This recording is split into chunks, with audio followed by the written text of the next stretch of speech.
Hey, listen, everybody. We are live, and what a difference a week makes. I am now in the middle of the inside passage of Alaska.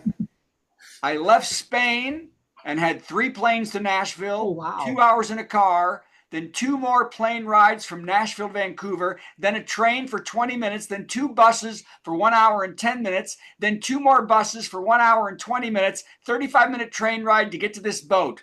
And we are sailing north, and we've been going for 36 hours. When I get to Juneau, Alaska, I'm going to ride a burro to a dog sled, go to a small village where I'll walk up to a local, and I'll touch him, and I'll say, "Tag, you're it." Let's start the show.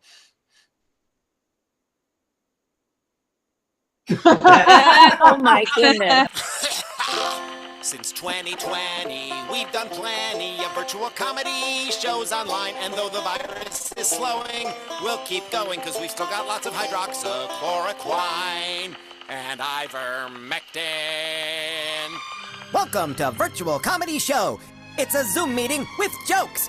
So please turn on your camera, turn on your mic, unless you have barking dogs or a rabid moose in your living room, in which case, please mute yourself for Pete's sake, and let's have some fun.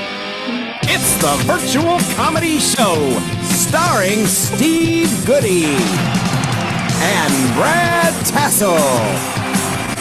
Tonight, Steve and Brad welcome comedian Joe Bronte, plus funny songs from Rob Paragonian, and a patty melt from Patti Vasquez, and much, much more. Now, please welcome Brad Tassell and his voice. The lag after I did that first joke was literally 7 seconds before you got it. So here we go. I'm just going to talk. Let's see if it works. Welcome to the Virtual Comedy Show. I'm Brad Tassell. I'm joined by my partner and needle juice artist, Steve Goodie, and the woman who remembers the good old days because truly they were a lot better than today. Patti Vasquez is here. Yay! We also have a joyous, full of talent, and full of friends show with the return of comedian extraordinaire and a man who protects his food. It's Joe Bronte, everybody. Come on, it's Joe. Yes! Yay! And if that's not enough, which it damn well should have been, we also have the legend of musical song stuff, Rob Paragonian, everybody. Yay! So the way I'm talking is horrible, but I'm going to keep doing it this way because I think you'll hear it. You look like Jason. I know. I apologize. Jason. Stop laughing so I can do jokes. Here we go. I watched a kid about 19 grab a box of condoms off the shelf last week of a Walgreens and pay for them at the self-service counter and walk out of the store. That made me so mad. When I was young, that was not a thing. You had to ask the pharmacist for them, and he was mean. I tried once to buy condoms, and I was trying to be so adult about it. I went in, I said, "Hello, sir. I would like to buy some condoms because they are the most effective protection against pregnancy and disease." And he said, "No, you can't have them because the best protection for stopping pregnancy is your face." Any girl that sees it, you don't need condoms. Okay, here it is. The jokes. Let's go. I know this. It sounds like I'm mad at somebody. Here we go. It took less than a day. Yeah, I know. It took less than a day for the orange dementor to blame Biden for the deaths in the floods in Texas. That was great, wasn't it? And Texas blamed the National Weather Service. Well, they would have blamed them, but when they called, there was no one there to answer the phones because they're all fired.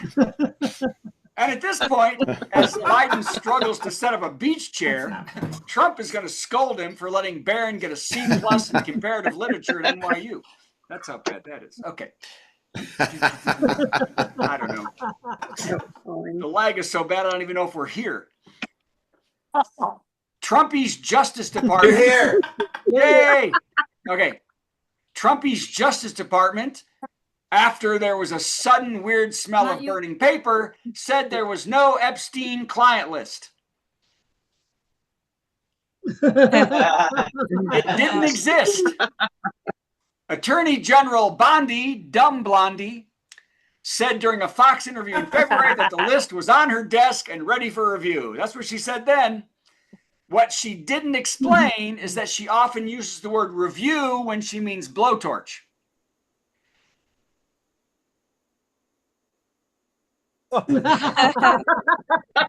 Next week, the Pamster will be shown the real meaning of doesn't exist when she is shown Trump's healthcare plan and the Doge savings. Okay. Wait. 6 seconds. Elon Musk has announced he will form a new political party called the American Party. Musk promises the American Party will bring back your freedom and catch fire and explode more than 40% of the time.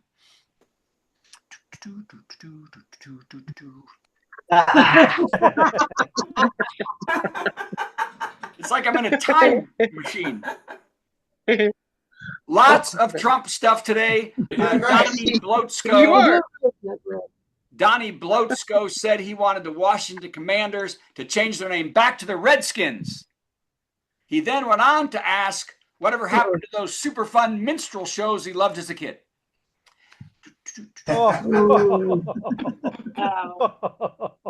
Prime Day starts tonight. Prime Day! And there are amazing Amazon deals. The biggest deal, 75% off slightly used Venice-themed reception centerpieces.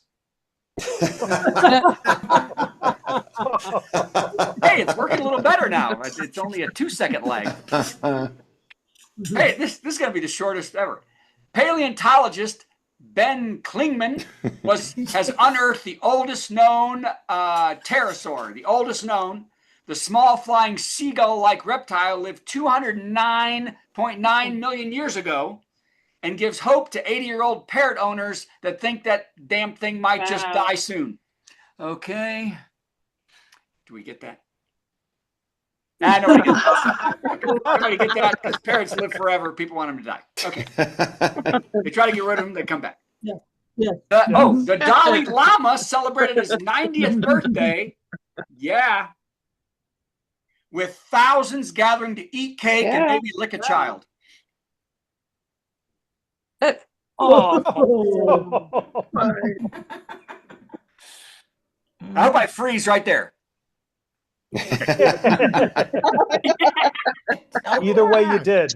That's right. And I'm celebrity. I'm mad. Everything's going wrong. The Justice Department announced they can prove conclusively that Jeffrey Epstein committed suicide because Stephen Miller watched the whole thing while grinning and tapping his fingers together. Excellent. Okay.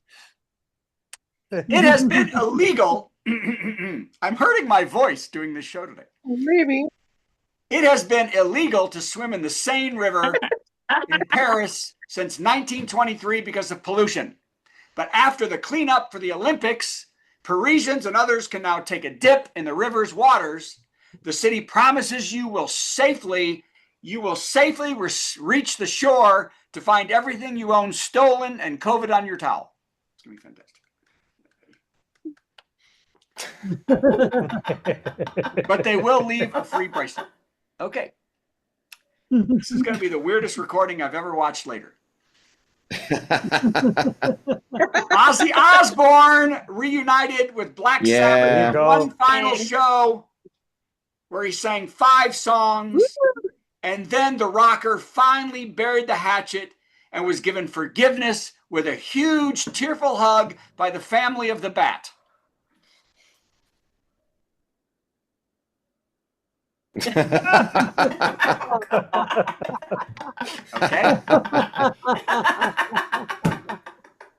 I feel like we're talking across the world on a phone. Robin and Alfred cannot be reached for comment. What? Okay. I'm going to keep going. Nothing. Go on. Nike will pay more than $1 billion in tax for Trump's tariffs, meaning a huge raise in prices for consumers for their products. The company also announced the Nike swoosh will be replaced by a ka-ching.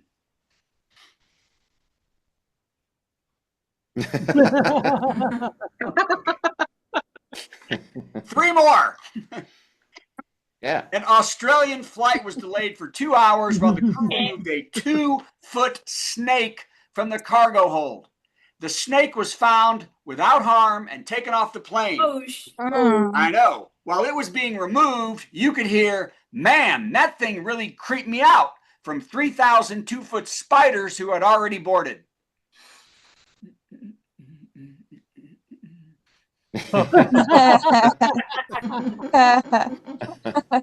A road in the UAE Emirate of Fujairah has rumble strips that play Beethoven's Ninth as you drive over them. Ba-ba-ba-ba, ba-ba-ba-ba. And not to be outdone, drive down any road in America and the potholes play Highway to Hell.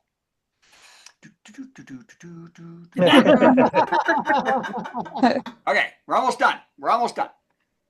A woman has been found after going missing 60 years ago. 60. Anybody heard of this? She was gone. She's been missing for 60 years. At the time, there was a massive manhunt, and most had thought she had been murdered. She asked, though, that they not tell her family where she was. But her ex-husband did beg the police to ask her where his brown socks might be. 60 years.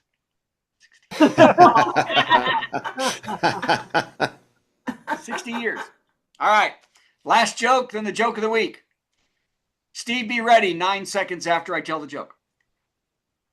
A passenger aboard an Allegiant air flight was arrested after telling the passenger next to him that their laptop was a bomb. Kept telling him. The plane returned to the airport, and representatives for Allegiant commented that they take all threats seriously, and the only bomb on Allegiant Airlines is the company's business plan. That was the longest lag yet, everybody. Okay. It's time for the joke of the week. They're never good. Here we go. Joke of the week. I wrote this, which is the sad thing. A man said to his doctor, "Will this terrible pain in my big toe go away? Will this terrible pain in my toe, big toe, go away?" The doctor said, "I gout it." Okay, that's my job to go. Yeah. I'm exhausted. Hey. And you've exhausted us. Everybody wins. Hey, Ray. Good job, Brad. Under difficult circumstances, you soldier through, and that's what makes you professional. And that's why you're earning your $6.04 this week. Yeah, I was going to say, professional for $7. I am enjoying the connection I did not travel to Alaska for. Okay, I'm going to do this, and let's just see if this works.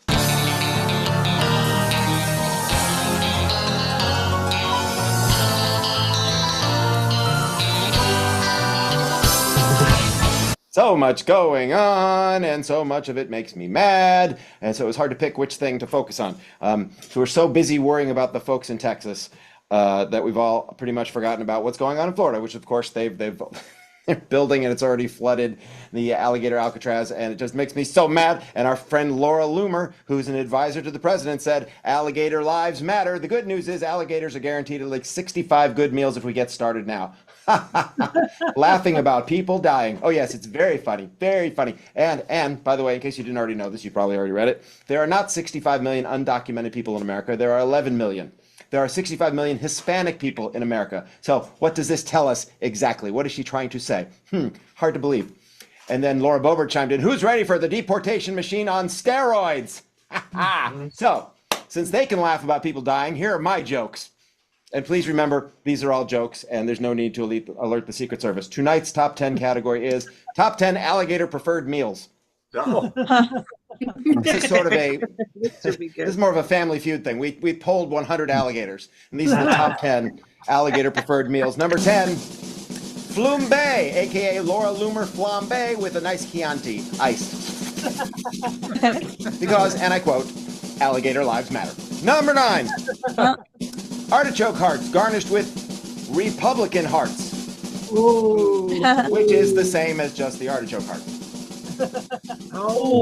I know. Number 8, Blackburn Cruise Bobert Graham Gumbo with extra South Carolina elected crackers. Here it is. That's right. Number 7, J.D. Vance sandwich between several sexy sectional sofas and a hot ottoman. Yum, yum. And hot ottoman. These are the top 10 alligator preferred meals. Number 6, Senator Joni Ernst, just to prove she was right when she said we're all gonna die. Number 5, Stephen Miller's oversized dead-eyed melon on a bed of wilted greens, i.e. Marjorie Taylor Greene. You don't mind. Number 4, House Speaker Mike Johnson's Johnson. Actually more of an amuse-bouche than a meal. I don't think my bouche would be amused, but it doesn't matter. Number 3, both of Senator Lisa Murkowski's 2 faces to be served only in Alaska, doused in Heinz 47 butt kiss sauce. Wow. Number 2, Purina Alligator Chow, which is 90% Christy Nome, the habeasist of the corpsicists. Nicely done. And the number 1 alligator preferred meal, Egg McMitch McConnell McMuffin. Don't worry, he'll get over it.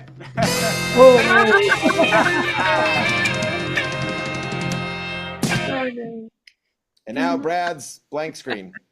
Oh no, it's Brad. There he is. Hi, Brad. Where's Brad? It's sort of Brad. I'm here. Brad looked enthusiastic about a minute ago. I'm so excited. Bring Patty in not to hear me. Quick, let's bring in somebody with a connection based on something. Hey, look, it's Patti Vasquez. Yay! Yay! Oh God, Hey. where is she? I felt while I was writing that I was sort of melting, Patty. I sort of channeled you a little bit. It felt that way. I could be wrong. It was great. You were very melty. Okay, It was good. appreciated. Yeah. Thank you very much. All right, you ready to go? Sure. You know, Okay, let's I'm do just that. alligator fodder out here. Go ahead. Is Patty crazy? Am I crazy? Patty. Not sure, Patty's not from lunatics winning their local races to major league wackos with orange faces to obnoxious a-holes taking handicapped spaces. If she's losing her mind, that's fair. She's Patty Vasquez. Oh, most certainly. Hey, everybody. I am outside. By the way, for those of you who are familiar with the Chicagoland area, you'll love the Magicist logo. It says STFU about Chicago. They're not even from here. I am grateful that I live in Chicago. So, like, I've never thought about living in Florida, and I've been there a couple times, not by choice, mostly by work and forced vacation with my family at Disney World. But you don't know the idea that we are alligator fodder now, that folks are just like, they're taking photos like tourists in front of signs that say alligator Alcatraz. And it's folks on my Facebook page. And by the way, thank you, Brad, for joining the Patti Vasquez show without the nastiness group. I don't know what else to name it, except it's getting really ugly. I mean, as I've told you guys before, I wake up every morning to someone calling me the C word, a liberal whore. But now I'm getting a lot of well, there was a bad one the other day because my co-producer shared, unfortunately, a Hitler cartoon. I don't preview everything that goes up on my page, so it's kind of fun to see the fallout. By fun, I mean, holy shit, the death threat. Oh, I'm sorry. That's the first time I've sworn, I think, on the show. I'm sorry. Holy poop. But somebody posted that Hitler didn't go far enough. He should have baked my ancestors. Oh. So for anybody who thinks that this is not about ethnicity, yeah. For anybody who doesn't think this is about ethnicity, it's been fun. Folks who are telling me to go back where I came from, and I'm like, I live literally a mile south of where I grew up. And then my grandparents are from Ireland, and my mom is from Mexico. Like, what am I supposed to go back to? Just out of curiosity. I mean, I don't want to go back to the apartment I grew up in because it's very small. I had to share a bunk bed with my dad, which is a story for another time. Have we talked about this? That I had to share. Have we ever talked about this? I shared a bunk bed with my dad. I'm totally well adjusted. Yes. Okay. So here's what happened. So we used to live in a 3-bedroom, huge apartment at Montrose and Elston. If you're familiar with the area, it's about Mayfair. And it was a beautiful apartment. And for reasons you don't want to know about until you read the book, it's tragic, but whatever. So we moved because we were broke to a very small 1-bedroom apartment in Norwood Park. And my mom and my dad had a bedroom, and I slept in the dining room. But my dad snored, so my mom threw him out and made him sleep in the dining room, moved me into her room.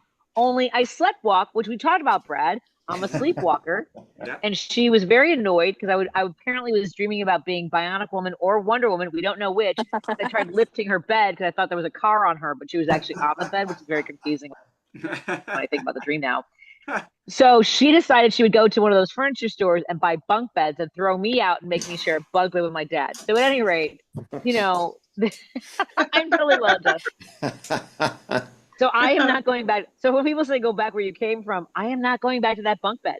By the way, it is now, they knocked down all the walls of this very small apartment. They built it up, and they're like now condos that are worth, we paid $175 a month with utilities included in 1976. By the time they moved, it was $275 with utilities included, which, by the way, is what's, I would say, affordable housing on the Northwest side if your dad is Irish and he knows a firefighter. Which brings me to the 4th of July in my neighborhood. So I still live in a neighborhood that's mostly first responders and cops. And I will tell you, it was like a war zone. There was like there are bunnies out in this park right now still eating the shrapnel from the 4th of July.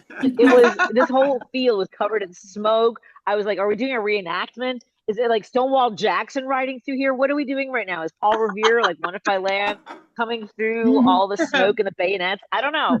But I'm not kidding you. At one point, a fire truck rolled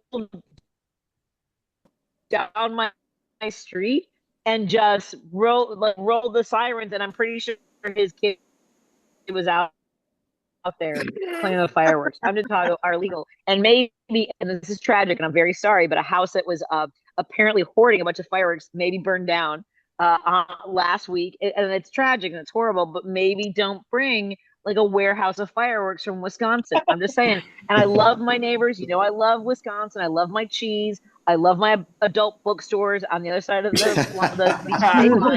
They have corn, cheese, and fireworks. Yeah. It is like, I don't know if they have exploding cheese dildos, but that's a good time in Wisconsin. and people keep bringing here. And by the way, I'm pretty sure that's the movie Field of Dreams is written about. If you build it, they will. Anyway, it gets dirtier from here. Wow. I love you. Love you, Patty. Oh, is that I'm that? fine. Okay, I'm coming. Everything's good. Yeah. Yay! Hi, everybody. Where'd I go? There I am. You never came back. I'm sorry. Okay, good. I love porn cheese, though. Oh, that's me or you? Oh no, am I freezing? Who's freezing? Everybody's Patty's freezing. frozen. It's I'm me and not Bob. freezing. Am I It's freezing? the me and Bob Patty's the show. one that's frozen this time. Yeah, that's when I took my picture off. My neighborhood too was just every Patty's direction. frozen. Brad's You invisible. could see fireworks in every direction in my neighborhood. Am I frozen? No. Hold on. How am I doing? Am I good? What? Yeah, you're great. What? Everything's fabulous. Not to worry. Everything's fine. Yes. This is the best ever, I can- technically.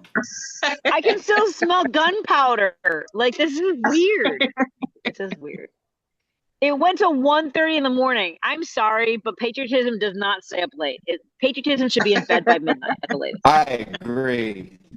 Ours went on till the next The night night. before. Should be a All right, new thank rule. you, Patty. Thank you. Yay. Let's find our friend Rob. He's here somewhere, and he has a connection we can all be excited about. There he is. Hey, man, Patty's Hi, back. Rob. wired Ethernet, baby. Yeah, ready to go. Plus, he's got a nice Rode microphone there. Everything's groovy. Oh, yeah, that's the pretty sure that's what that is. A there, you know. So you know the drill around here. You've been here before. You're going to play, well, we're going to play an intro for you. Then you're going to play a song. I have no idea what you're going to play. Then I'm going to answer it somehow with a song of my own, and then you'll play another song. Sound good? Sounds Marvy. Let's do this. It's our musical guest, our musical guest. Gonna sing something funny and then Steve will play something in between. Our musical guest, our musical guest. It's time for our musical guest. Rob Paravonian, who used to play the cello. Yes. Hello, everybody. Hello, virtual comedy show. People all over the world and at ships at sea, etc. This is a song. It's still unreleased, but I want to do it because I've been living this song this past week, this past month. I injured my hand and I couldn't play softball for 2 whole weeks. No. I'm on a wonderful softball team of idiots. Anyway, so here's the song I wrote about. I wrote it before I hurt my hand, and now that I have, I feel like I've willed this into. Anyway, here we go.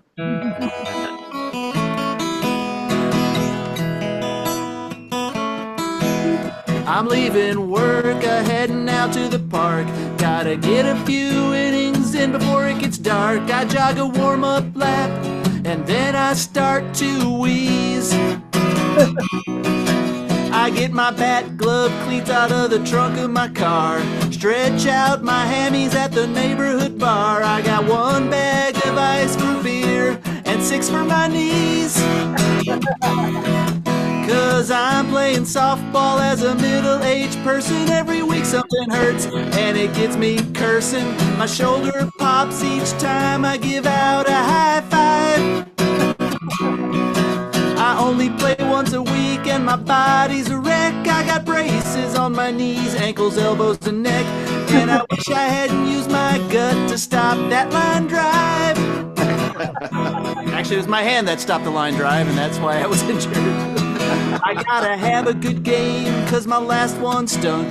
Cause by the 3rd inning I was pretty drunk. That'll happen when first pitch and happy hour coincide. I try to take it easy cause I'm getting old, but put some booze in me and I start to play bold. Cause drunk me thinks I can pull off a headfirst slide. Don't do that after 35 at all. Cause I'm playing softball through middle-aged pain. Gotta cover my whole body in lidocaine. I'm past my prime for this pastime. Hell, I take a knee on the way to first base. I play one day and for a week I'm sore. And I don't even bother looking at the score. Cause we're having a party even if we finish in last place.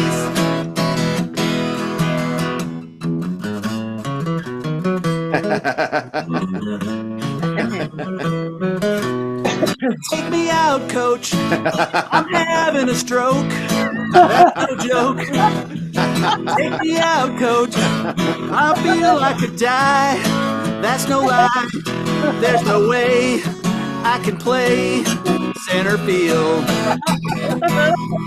Cause I'm playing softball on middle-aged legs. Somehow I sprained my wrist just tapping a keg. Compression shorts cut off the blood flow to my thighs.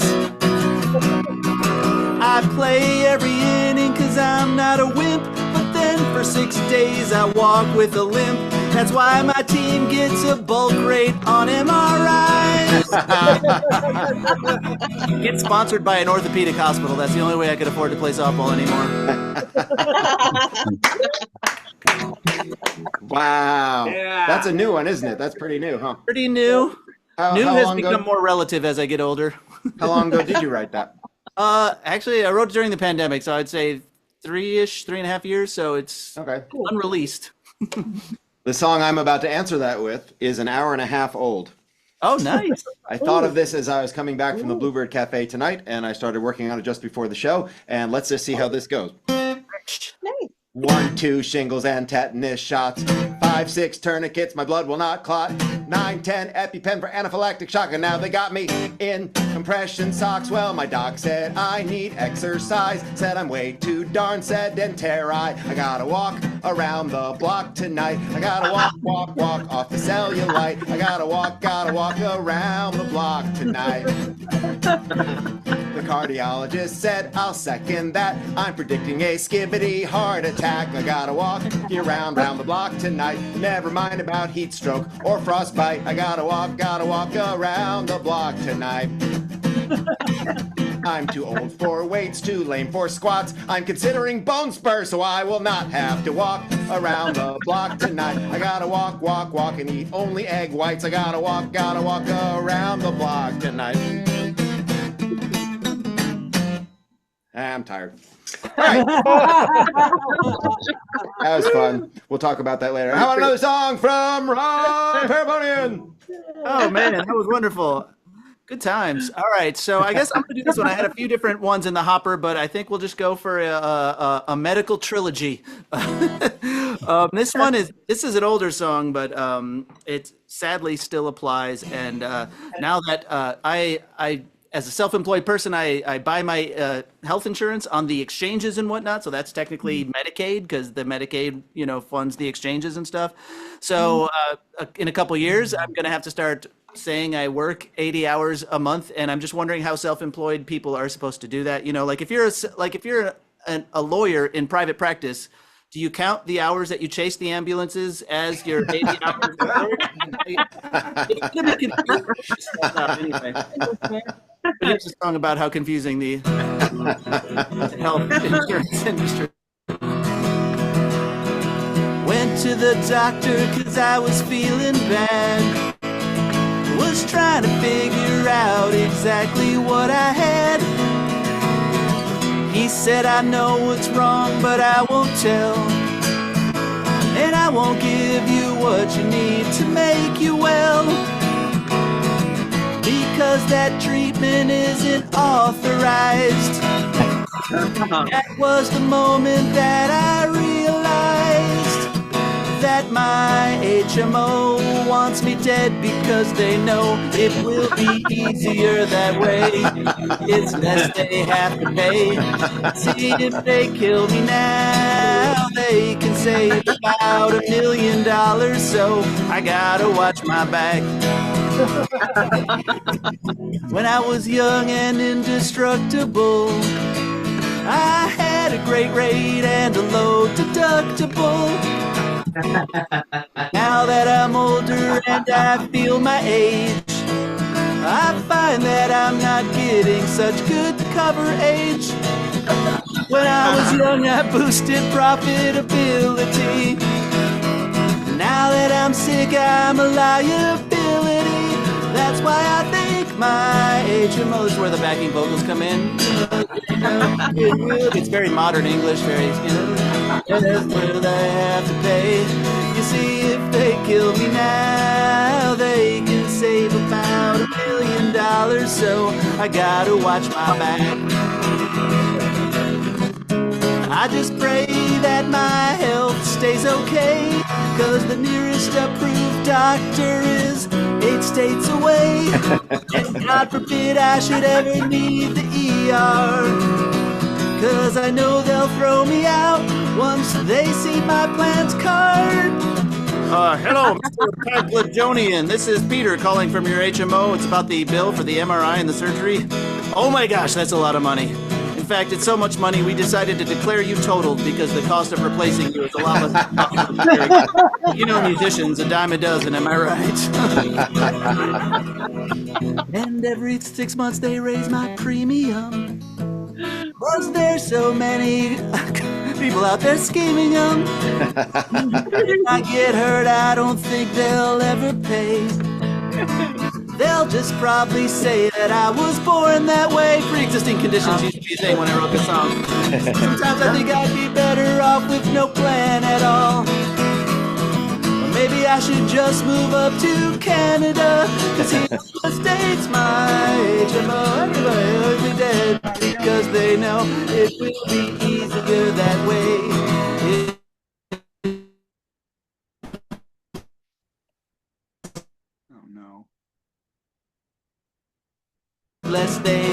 I gotta watch my back. Yay.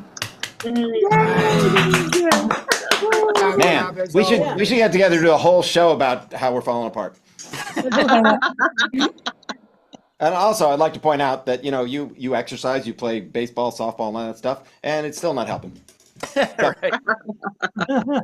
I think he looks great. He does look great. All the And yet- ages on the inside. Still mortal. Still Oh, well. mortal.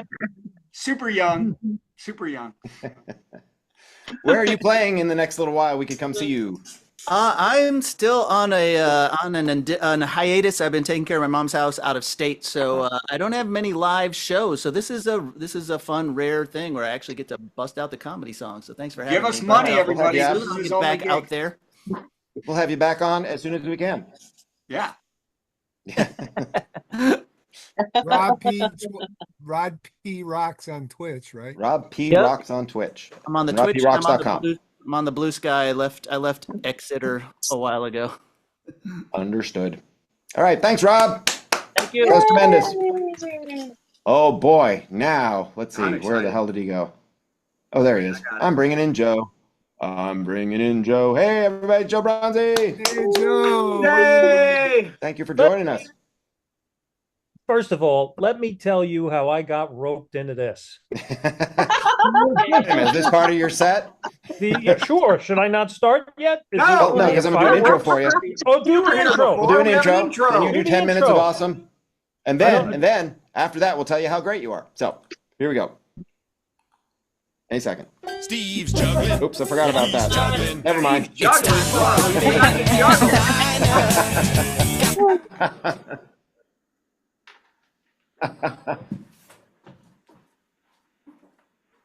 Thank God you forgot. Funny jokes to say.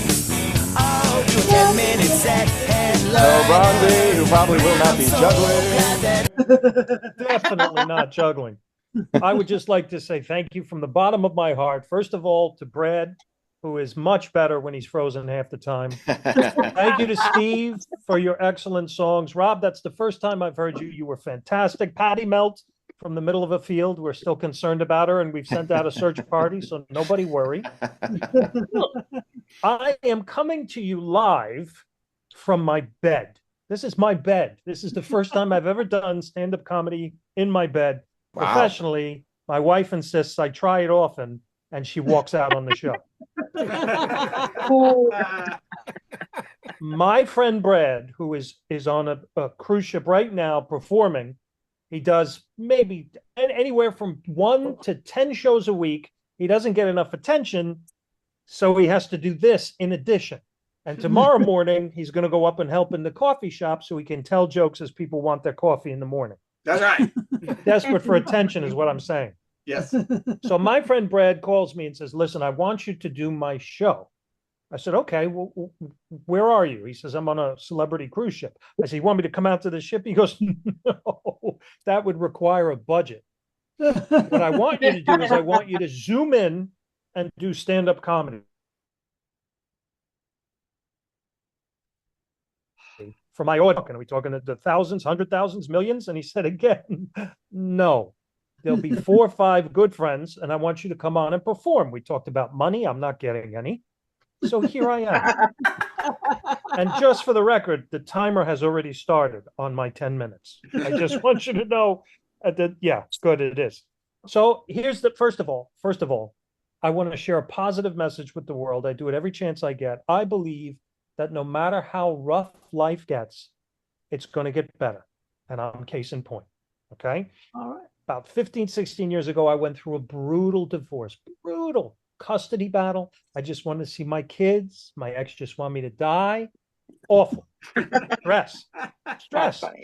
And I had a very good friend of mine change my life with a little piece of advice. I was worried. I was becoming a negative person. I used to be positive, upbeat.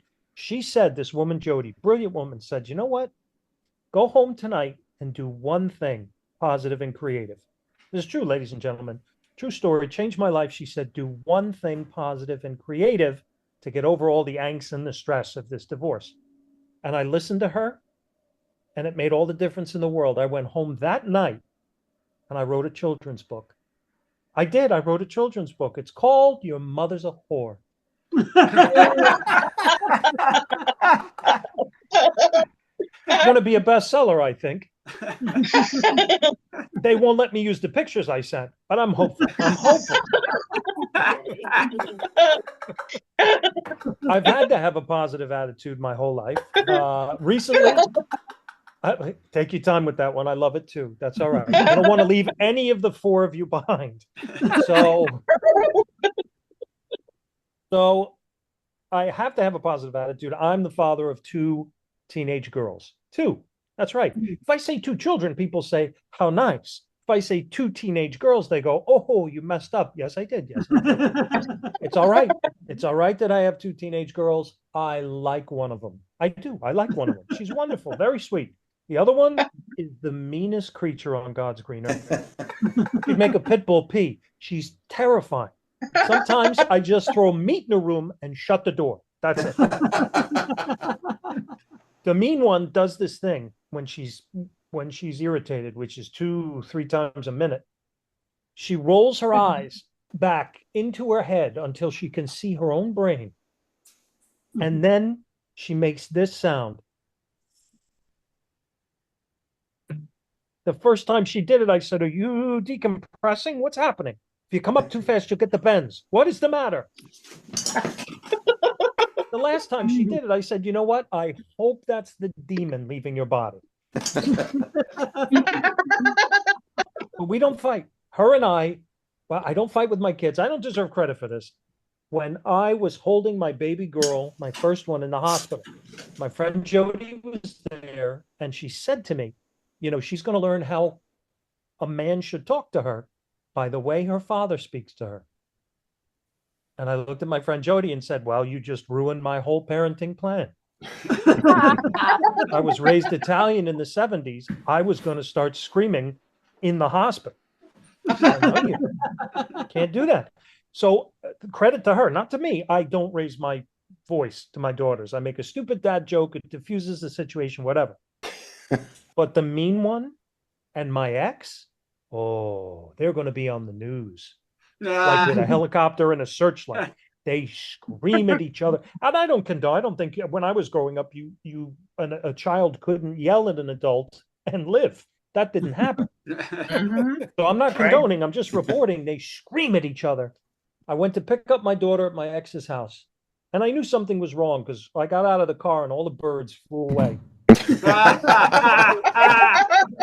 The front door was open, a little like a crime scene. And I walked up, and it wasn't that they started screaming. They had been screaming in a register that only dogs could hear. They came down to where I could hear it. And I hear my teenage daughter full of rage saying, I hate you. And she must have pushed my ex over the edge because my ex said the most incredible thing I have ever heard a parent say in anger. My ex, top of her lungs, says, you know what? I hope I die on your birthday. So now every year I make a wish. So it could happen. Blow out all the candles. You don't know. Oh my God. Now I met Brad. I met my friend Brad, who wrote me into this, on a cruise. Mm-hmm. And I don't do them as much anymore. And I'll tell you why I don't miss them. The first cruise I ever took, very first one, 2007. I shouldn't mention the cruise line, but it rhymes with Norwegian. Okay. We were headed to Bermuda. We entered the Bermuda Triangle. This is a true story. I think I told Brad this. We entered the Bermuda Triangle and we hit a hurricane. Oh my God. 35-foot waves, hurricane winds. I remember the first morning I woke up on the dresser, and I've been in rough seas a number of times. You know who I feel worse for, folks? You know who my heart goes out to in the rough seas? The honeymooners, because they're going to think it's always that fantastic. You're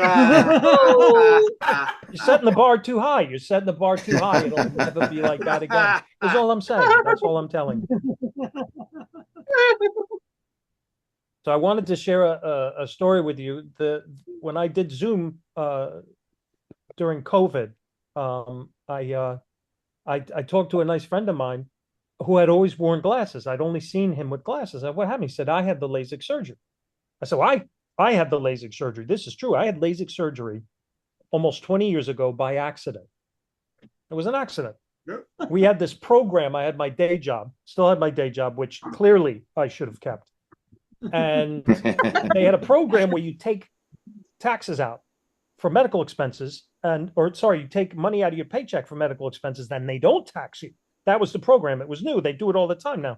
And I didn't listen carefully. So December came and the woman comes in and says, Joe, you have $5,000 in your medical account. And I said, well, roll it over till next year. No, if you don't use it, you lose it. Yeah. I'm like, well, that's my money. So I'll have plastic surgery look like Cher. I don't care. I don't care. It's my money. She said, you idiot, I'll make an appointment for you for LASIK surgery. Now, I had what they called Coke bottle glasses. I had a heavy prescription. I would go outside as a young boy on a sunny day, look down, bugs burst into flame. Heavy prescription. That was a science joke. Good for you that laughed.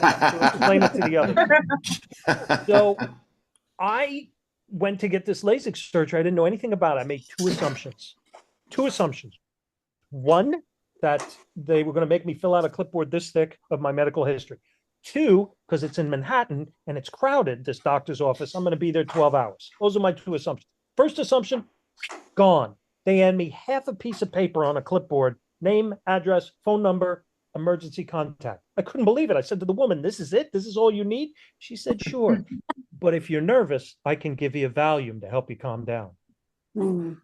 Hey, Who am I bonus. to blow against the wind? Why not? I'm not nervous, but I'm going to be here 12 hours.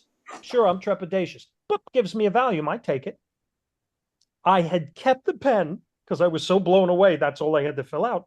I went back to the desk. There was another woman. I put the pen away. She said, can I help you? I said, oh, I'm all done. I filled out my whole half a piece of paper. I just forgot the pen. She said, okay, if you're nervous, I can give you a Valium to help you calm down. Nah. Now it's a party. I take my second Valium, sit down, and talk to a woman who is back for a tune-up. She had the LASIK years ago. Her eyes changed. She's back now. She's the best commercial for LASIK you have ever heard in your entire life. She loves everything about it. She loves how she can see. It was no problem. The staff is nice. She's talking it up. I'm feeling much better that I'm here for 12 hours or whatever. She says to me, you know what? Last time I was here, I was so nervous. I'm not nervous at all this time. They gave me a Valium. I don't want it. Do you want it? Oh, no. Oh, no. I'm not condoning it. I'm just reporting I took my third Valium. Now they call me into the back. And I know, listen, you're just moving me around. You're going to make me feel like I'm making progress. I'm going to be here 12 hours. I'm not excited. They take me in the back. They lay me down. They throw an X-ray apron, heavy apron that goes down to my knees over my head. And going down to my knees makes me nervous because you're supposed to be working on my eyes. How much have you missed by before? The whole procedure takes me 6 minutes. Both eyes. Done. Mr. Bronzy, you're done. What, with this part? No, you're finished. I'm finished. I thought I would be here 12 hours. I haven't been there 40 minutes. And I have taken 3 Valium. I go to leave the doctor's office, walk out onto the city street of New York, where I'm planning on walking a mile straight up to my apartment on the same avenue. I go to open the door. The receptionist says, are you okay there, Mr. Bronzy? And it's a good thing she did, because I answered, and they kept me there 12 hours. Thank you very much, ladies and gentlemen. It has been a true joy. If I could just find Zoom, everything would be great. I'm here. I just can't. Okay, there it is. You're on Zoom. Yay! Thank you for having me. That was Thank you, Brad. That was fantastic, Joe. Thank you very much. Steve, are you in? Very welcome. So, was excellent. American Cruise Lines, how much I'm are in. you doing with them? Hello. Uh-oh. Did you How not much? hear me? About 80 dates a year. That is great. You make $80 billion a year? $80 billion a year. Yeah. Wow. For the American Cruise That's what Line. 80 gigs sounds like to me. Well, when I'm done here, I'm calling That's you. up and down the Mississippi. Right? Send me that Booker's address. All right. I'll talk to you. So what else you doing? You're writing a sitcom.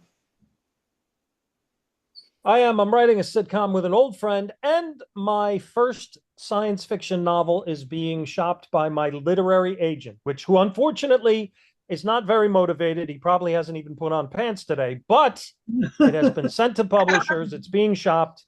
I hope to have it on the bookshelf, so I will never have to do comedy from my own bed again.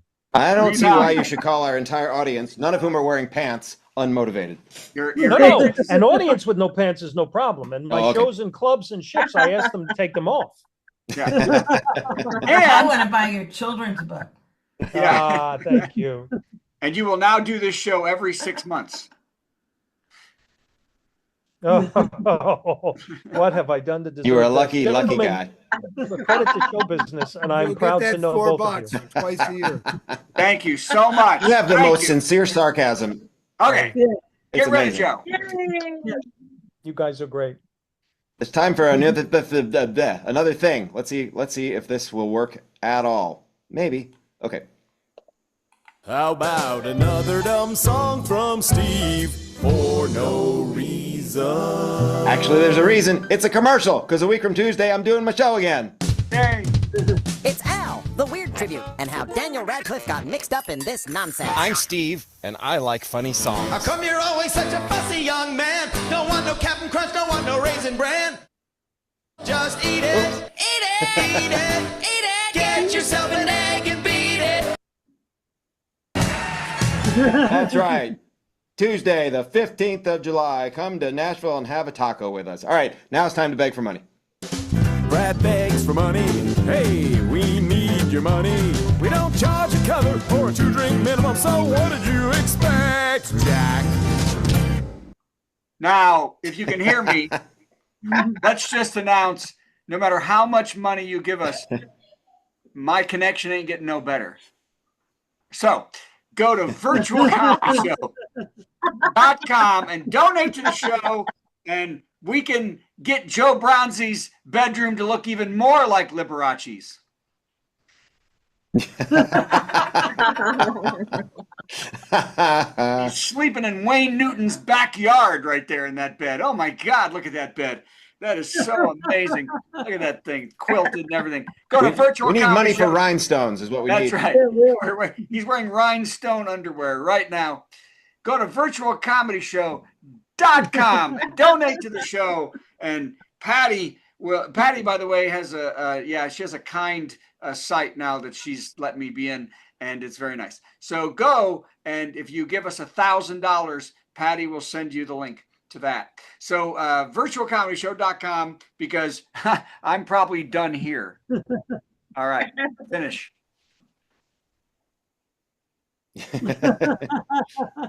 Ready for the worst joke? Worst Yeah. joke. Worst joke. Worst joke. Boo! That was the worst joke ever. 125 pink flamingos have come to Florida in the Everglades for the first time in more than a decade. They landed in the Everglades and were immediately apprehended by ICE and put in alligator Alcatraz. Bye.